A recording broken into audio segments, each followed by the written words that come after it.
What's up, everybody? Today's video is how Newcastle's defeat to Arsenal proved they are elite. My name is Greg, an American living abroad in Spain, learning the beautiful game of football one reaction at a time with your help. Now, this is brought to you today by a game of two halves, and this is Coach Marin. I actually reached out to Coach Marin, and he gave his blessing and approval for us to go ahead and react to this today. So I'm super excited about it. I just stumbled on this channel and it's him giving a breakdown of certain aspects of the game, and that's exactly what we do here. So I figured it'd be perfect. So I'm gonna go ahead and check it out.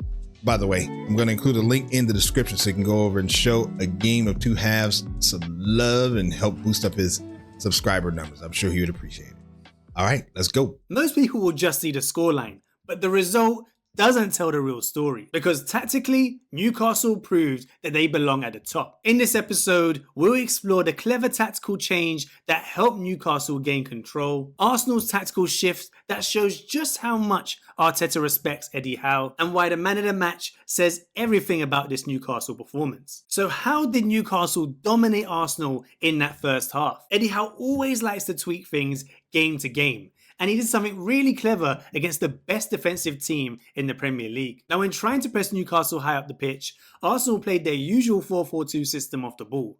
They had Trossard and Odegaard high in those central striker positions, trying to press the centre-backs. And then they had Declan Rice and Thomas Partey trying to press the double pivots, with Martinelli and Saka either side of them, marking a bit more zonally, trying to cut off a couple of different options into those wide areas. But what Newcastle did is what they've done in previous games. They played Fabian Schär, Botman and Dan Burn very split apart, with Dan Burn looking more as a left back than a left centre-back, and Tonali and Bruno Guimaraes in that double pivot. Now, Botman plays this ball to Bruno. Okay, Tonali and Bruno Guimaraes. All right. Left centre back, and Tonali and Bruno Guimaraes in that double pivot. Now, Botman plays this ball to Bruno, who bounces it back to Pope, but you start to see problems occurring in Arsenal's high press. You can see two players that are key to this Newcastle build-up, and they are Harvey Barnes and Tino Livramento. Tino Livramento inverting in from that left wing-back position, pushing into that central area, and Harvey Barnes, more of a winger by trade, playing in that central area on that right-hand side. And you can see the big problem it caused for Thomas Partey in particular. You can see him with his arms out. He doesn't know whether to go up to Tonali, who he should be man-marking in this scenario, or whether to stay with Tino Livramento. And all that does is, as that ball is played back to Botman, it frees a passing angle into Tonali's feet. He's able to turn. Partey is late in the press, and then Tonali plays a lovely little disguised ball as Tino Livramento makes a lovely movement inside of Thomas Partey.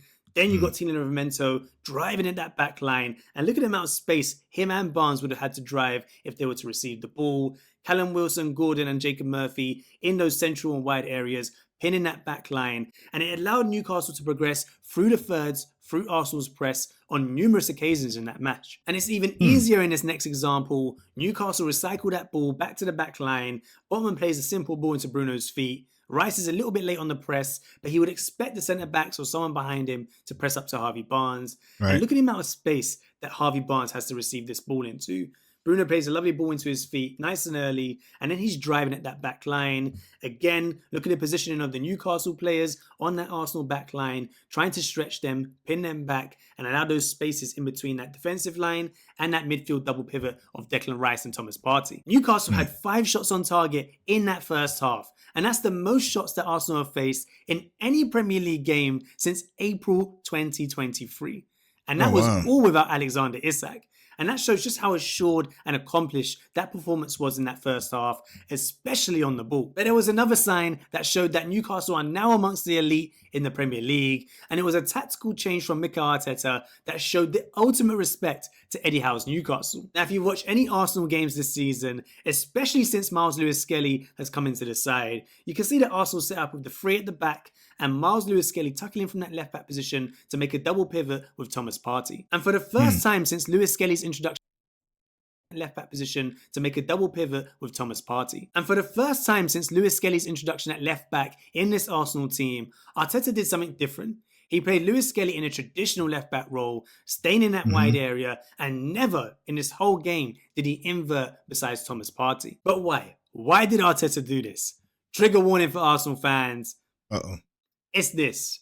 Declan Rice losing the ball on the edge of his own box against Newcastle in that Carabao Cup semi-final at St James's Park.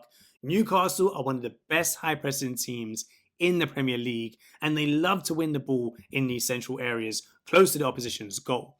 And it showed, not just with this change from Lewis Skelly, but the amount of long balls that Ray was playing in this game, especially early on in the game. They didn't want Newcastle to get a foothold in the game defensively, and they wanted to bypass that high press. But even with all this tactical chess between the managers, it was an individual moment and individual players that decided this game. It took an insane finish from Declan Rice from the edge of the box to seal the result for Arsenal, and that was their first goal against Newcastle in the whole of this season. It was their 52nd shot against Newcastle across 4 games in all competitions.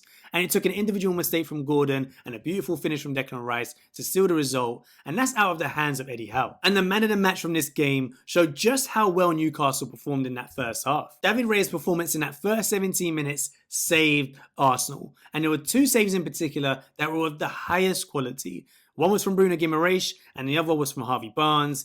And if you look at the Bruno save, it's actually Raya's mistake in the first place that causes this scenario, although he does atone for it later on. He plays a loose pass into the midfield area that Tonali reads. Tonali plays in Wilson, and it somehow finds the feet of Bruno Guimaraes in this position.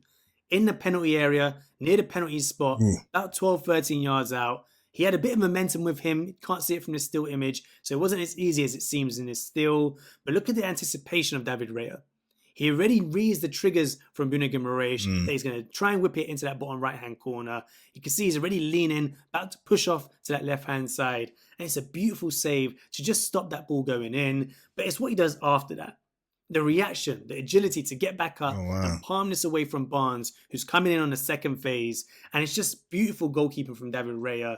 But it didn't stop there. Harvey Barnes had a beautiful shot in the first half as well, deflected. And you can see the level of goalkeeping here, the level of skill on show from these still images. You can see that Harvey Barnes arrives on the edge of the box, and you can see where his original shot is going. Close down the throat of the goalkeeper, but it's deflected. And look at the change in direction from where it was going to where it ended up going. David Raya on that right foot, leans to that right-hand side to pick up the ball and save it down his right-hand side. And has to push off from that left-hand side. Again, he doesn't take any steps. He doesn't have any time to take any steps to that left-hand side and build momentum. He reacts so fast to push off from that right-hand side, back down to that left-hand side, and get a fingertip to this ball. And he tips it round the post. Wow, that's so cool. That is so cool. This is stuff I love. I'm just trying to take it all in. But I just think that is so great what he's doing here. Just demonstrating all this. And some of you watching this obviously know the names and everything more than I do. I'm just trying to piece it all together. So, and eventually one day it'll make even more sense. But I don't know. I just like it. I like this kind of stuff. Left-hand side and get a fingertip to this ball, and he tips it round the post. And that is Newcastle's game. They were just so unlucky that they had David Raya in goal in this Arsenal team, and it could have been so different in that first half. And it proved you need to take your chances when you have momentum in a game, especially in big games and especially in away games. And you can see from the attacking threat graphic from Opta, Newcastle had big spells of pressure in that first half, but they were unable to capitalize, partly down to David Raya and a bit of a clinical touch that was missing from them in this game. But you can see, in that second half, when Arsenal built that period of pressure early on, they were able to get that goal from Declan Rice just as the momentum was tailing off.